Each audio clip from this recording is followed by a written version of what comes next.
volume penjualannya dibatasin gitu? Nanti memang ini waktunya sangat cepat ya, sangat cepat. Jadi kita lihat dinamika yang terjadi. Abis ini juga mungkin besok, lusa kami melakukan rapat terus. Kami di SDM hampir setiap hari melakukan evaluasi dengan perkembangannya. Ya. BBM naik itu nikel aja Pak. BBM nikel kan naik, Bapak bilang itu nikel aja atau yang lainnya juga? Harga Nanti mineral kita lain, lihat. Pak. Ada beberapa mineral lain juga, tapi penyelesaiannya kan nanti ya. Ada perubahan.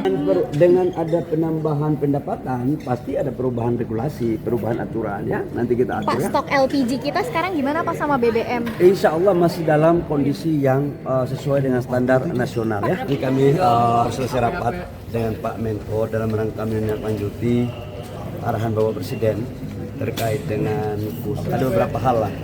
Ada beberapa hal, tapi mungkin yang bukan bidang saya nanti disampaikan ke menteri yang teknis.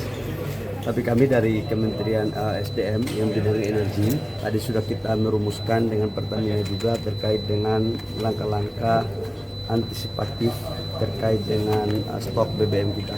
Jadi stok BBM kita insya Allah dalam kondisi yang aman, standar minimal memenuhi syarat. Kemudian yang kedua adalah terkait dengan LPG yang kita harus butuh effort bersama-sama, dan ini harus saya menyarankan kepada masyarakat untuk kita bijaksana dalam memakai LPG. Kita tahu bahwa LPG kita 70% kita impor.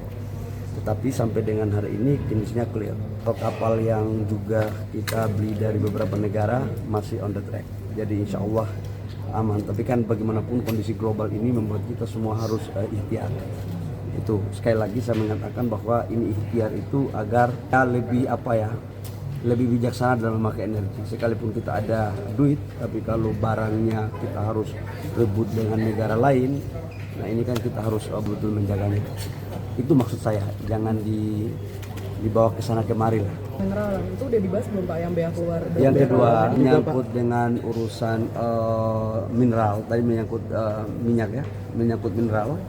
Kami juga sudah melakukan rapat terbatas dengan Pak Presiden sejak 2 hari lalu, dan tadi juga kita sudah melakukan sinkronisasi. Menyangkut dengan RKAB tetap tidak ada perubahan. Yang ada adalah kita akan melakukan relaksasi yang terukur. Apa definisi relaksasi yang terukur?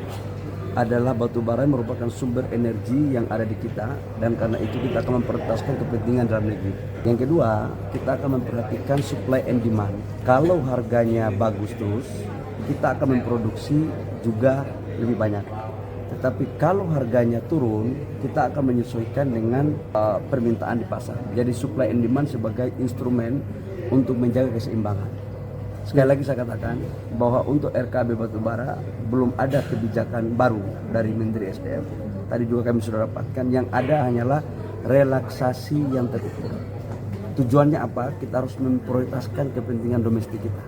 Kita ingin PLN kita semua harus ada, pupuk, kemudian industri-industri dalam negeri harus semua terpenuhi. Ini yang kami lakukan. Yang berikut menyangkut dengan nikel. Nikel juga RKAB-nya kita akan membuat keseimbangan antara supply and demand. Berapa kebutuhan pabrik kita, itu yang kita akan mengeluarkan supaya harganya tidak juga jatuh. Dan sudah menjadi keputusan dari kami bahwa kami akan menaikkan HMA-nya.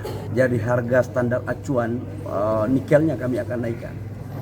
Yang ketiga, untuk di sektor dalam rangka meningkatkan pendapatan negara, karena kita dalam kondisi negara seperti ini kan kita harus banyak mencari alternatif sumber pendapatan.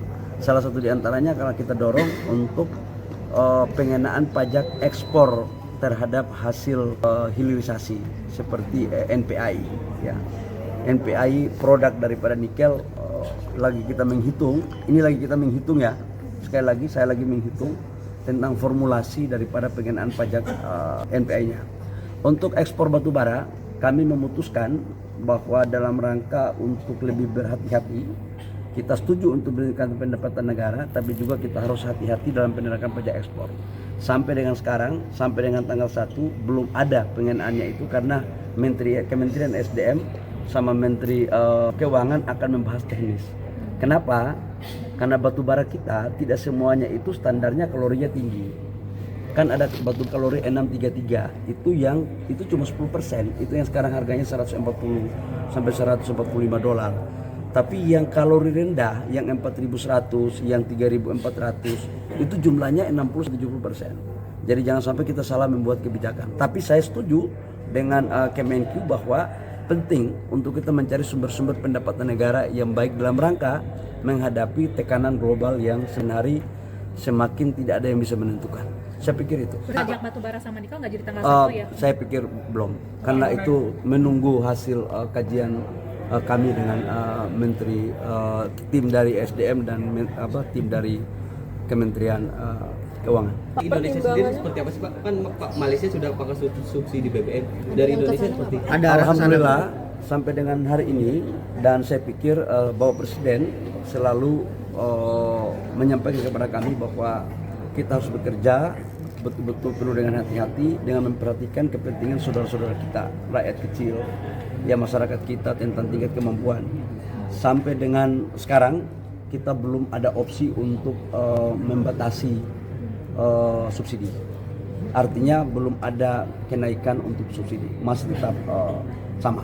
Kalau perangnya berkepanjangan gimana Pak? Itu nanti kita lihat. Makanya dinamika ini kan kita akan ikuti. Jangan ini cepat sekali dinamikanya, bisa per minggu, bisa per bulan. Yang penting bagi kita adalah bagaimana memastikan bahwa stok untuk BBM semuanya bisa clear. Itu semua lagi dirumuskan, tapi lebih pada kita bagaimana melakukan pemakaian BBM dengan rasa bijaksana lah. Ya, kita harus bijak dalam memakai BBM ya. Minyak baru dari mana aja Pak? Apa itu? Untuk yang minyak mentah. Dari Rusia ada nggak Pak? Minyak baru, Minyak mentah. baru Pak. Sama update tanker Pertamina Pak? Tolong teman-teman, saya sampaikan ulangi lagi bahwa impor crude kita dari Middle East itu 20%. Dan sekarang kami sudah menemukan sumber crude baru selain daripada Middle East. Tolong jangan tanyakan lagi dari mana. Yang jelas insya Allah semuanya ada. Ya. Kapal Tegel Pertamina yang belum bisa lewat Selat Hormuz. Iya, kita masih komunikasi terus. Memang tidak mudah untuk kita bisa melakukan bagaimana caranya agar kapal kita keluar dari Selat Hormuz. Tapi komunikasi terus kita bangun, ya. Target penerimaannya itu udah tahu belum di kisaran berapa gitu Pak dari batu bara ini? Kami tadi baru komunikasi ya. Jadi jangan di peta konflik saya dengan Pak Purbaya ya. Kalian mau tanya hasil atau mau tanya apa? Hasil. Ya, kalau mau tanya hasil dengar yang saya ngomong ya. Masih dalam komunikasi ya. Settingan tarifnya itu mau dibikin seperti apa sih Pak? Nanti kita exercise ya. Kita belum Berarti selesai. RKAB itu nggak ada perubahan ya Pak? Tetap 600.000 untuk batu bara, 600 juta sorry, untuk batu bara dan nikel 270 juta. Saya katakan bahwa pertama belum ada kebijakan perubahan apa-apa. Biar keluar batu bara sama yang windfall tax itu sama atau beda Aku sih? kan udah ngomong, Hanya bea satu keluar, pajak bea keluar belum diputuskan, ya, lagi dihitung oleh tim Menteri SDM sama Kementerian Keuangan, ya. Tapi rencananya hanya satu jenis pungutan ya Pak, hanya BK. Hanya BK, Pak. Nanti mudah-mudahan besok kamu ganti saya ya. Soalnya ada istilah untuk batu bara dan nikel. Batu bara maupun nikel. Kita kan industrinya kan harus sama. Jadi jangan kebutuhan industrinya contoh 300, kita mengeluarkan RKB di atas 300 atau 400, itu nanti harganya jatuh. Dan saya nggak mau saudara-saudara kita yang pengusaha tambang dihargai dengan harga yang rendah. Kalau harganya bagus, negara dapat royaltinya bagus, pengusahanya juga bagus, kemudian rakyat yang ikut bekerja juga bisa mendapatkan dampak yang baik.